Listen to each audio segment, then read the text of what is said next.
하나님의 말씀을 들리게 하라. 창세기 40장 강해. 은혜의 하나님, 요셉을 기억하시는 하나님. 오늘도 계속해서 요셉의 이야기를 나누도록 하겠습니다. 오늘 이야기는 요셉이 감옥에 있었을 때의 이야기입니다. 너무나 유명한 이야기입니다. 주일학교에서부터 듣던 이야기인데 교회에 오래 다니신 분들이라면 아주 여러 번 이 이야기에 대한 설교를 들었을 것입니다. 요셉이 억울하게 감옥에 있을 때에 이집트 파라오의 술 맡은 관원장과 빵 굽는 관원장이 들어오게 됩니다. 1절에 보면 이들은 왕에게 범죄하였다 이렇게 되어 있습니다. 그리고 파라오는 이들에게 노하였다, 화가 났다 이렇게 말씀하고 있습니다. 이 점은 요셉의 경우와 아주 비슷한데 또 다른 점도 있습니다.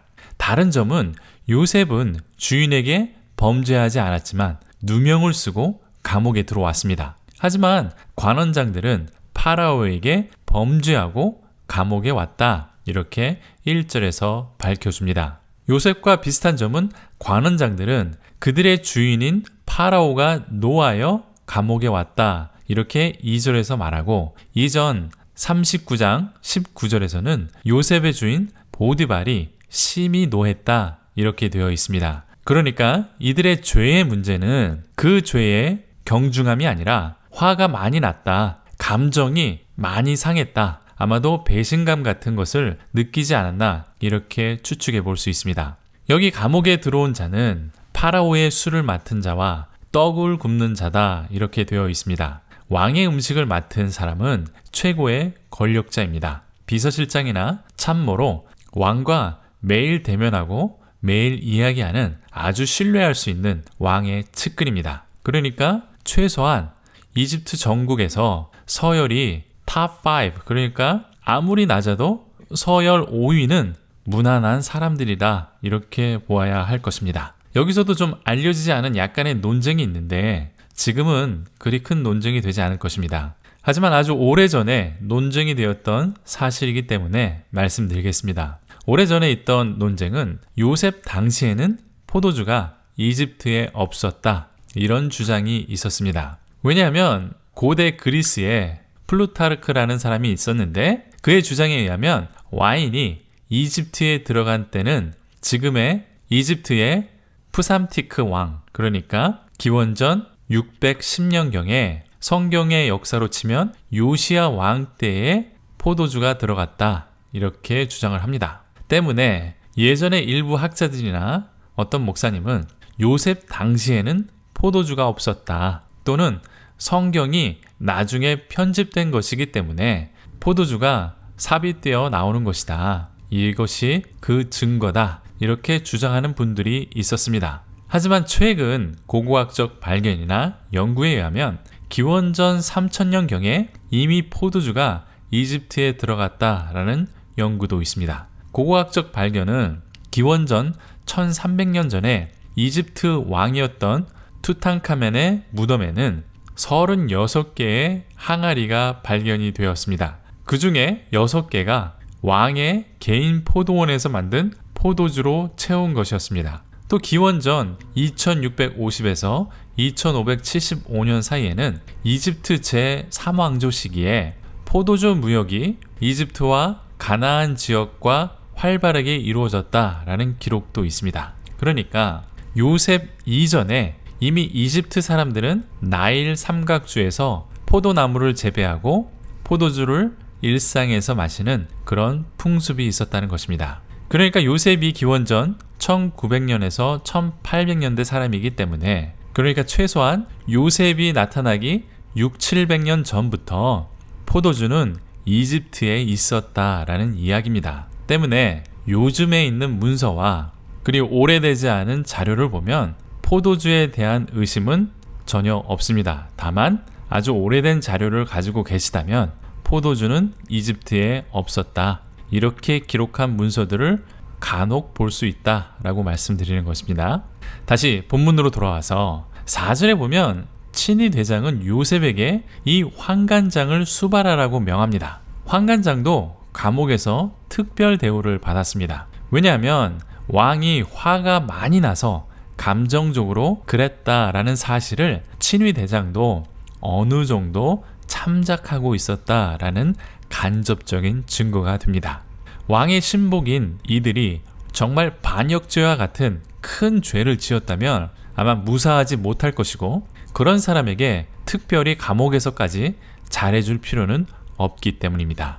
그리고 왕의 관원장들은 각각 꿈을 꿉니다. 그런데 이 관원장들은 꿈을 해석할 수 없었습니다. 술 맡은 관원장의 꿈은 포도나무에서 새 가지가 있고 그 가지에서 싹이 나서 꽃이 피고 포도송이가 익었다라고 되어 있습니다. 그래서 그 포도로 즙을 짜서 파라오에게 드렸다, 이렇게 되어 있습니다. 요셉은 이 술 맡은 관원장의 꿈을 해석해 줍니다. 그 꿈의 해석은 사흘 안에 전직을 회복하는 꿈이라고 했습니다. 그러면서 감옥에서 나가면 내 억울함을 풀어달라고 부탁까지 합니다.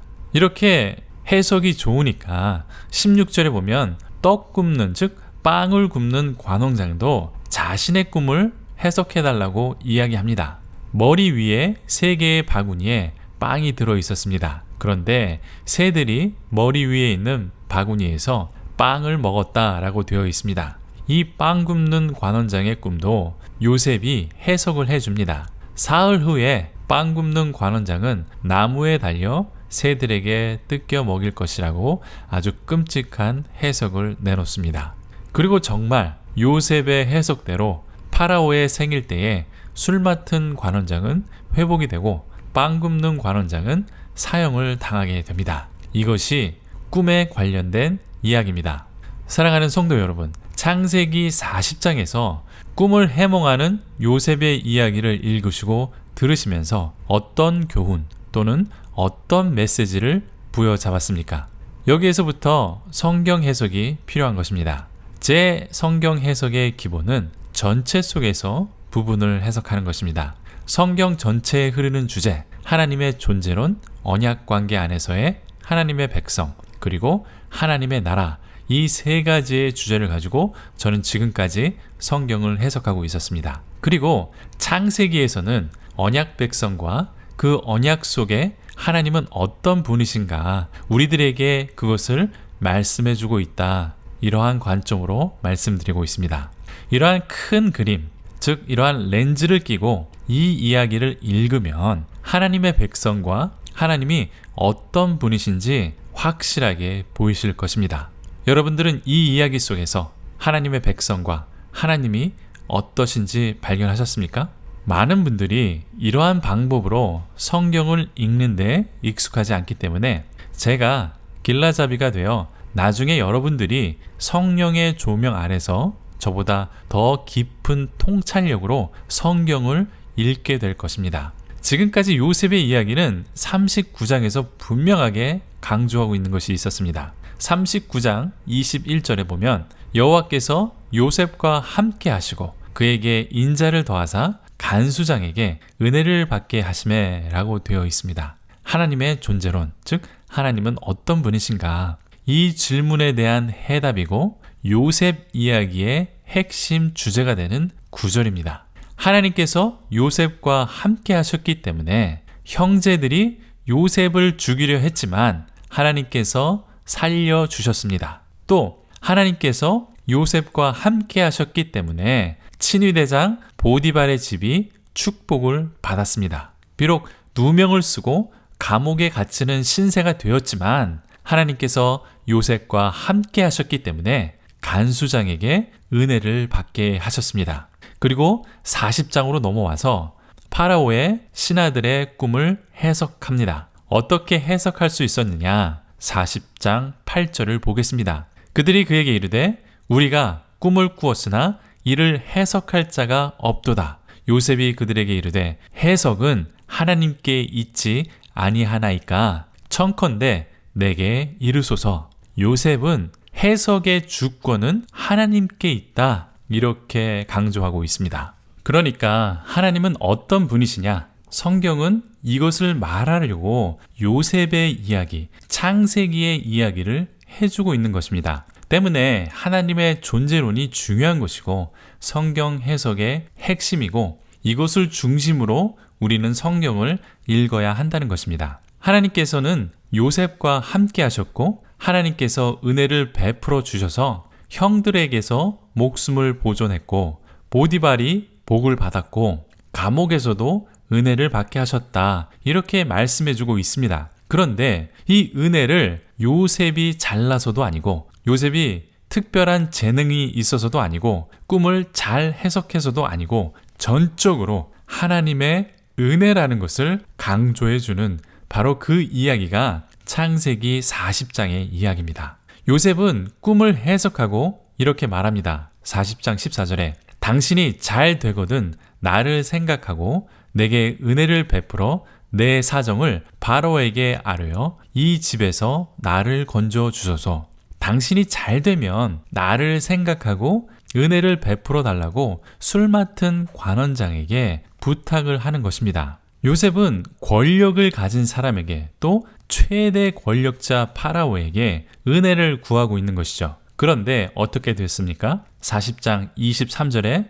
40장의 이야기가 이렇게 끝이 납니다. 술 맡은 관원장이 요셉을 기억하지 못하고 그를 잊었더라. 요셉에게 은혜를 베푸는 것은 어떤 권력자도 아니고 오직 하나님이다 라는 것을 말해주는 것입니다. 하나님께서 은혜를 베푸셔서 목숨을 구하고 축복도 받고 은혜도 받았다는 것을 강조해주고 있습니다. 인간관계가 좋아서 권력자를 잘 만나서 지혜가 있어서가 아니라 오직 하나님이 그렇게 하셨다라는 것을 말해주고 있습니다. 요셉의 전체 이야기의 핵심은 바로 창세기 50장 20절에 당신들은 나를 해하려 하였으나 하나님은 그것을 선으로 바꾸사 오늘과 같이 많은 백성의 생명을 구원하게 하시려 하셨나니 라고 되어 있는 이 구절입니다. 악을 선으로 바꾸시는 하나님이십니다. 하나님의 언약이 파괴되고 무효화될 수 있는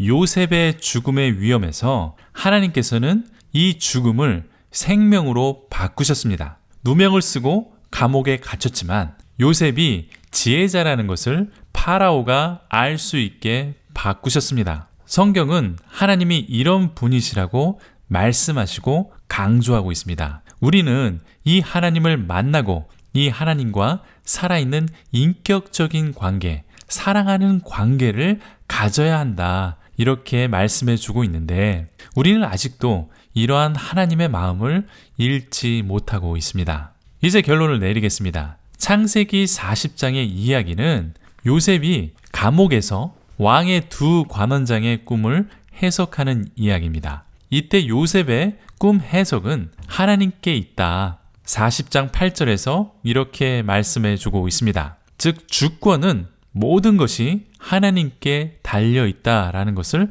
강조해 주는 것입니다. 하나님께서 모든 것을 주관하는 분이시다. 이렇게 말하는 것인데 실제로 요셉의 해석대로 그렇게 이루어졌습니다. 요셉은 나를 생각하고 내게 은혜를 베풀어 이 집에서 건져달라고 요청합니다. 하지만 40장 23절에 보면 어떤 권력도 어떤 사람도 요셉을 생각하지 않았습니다.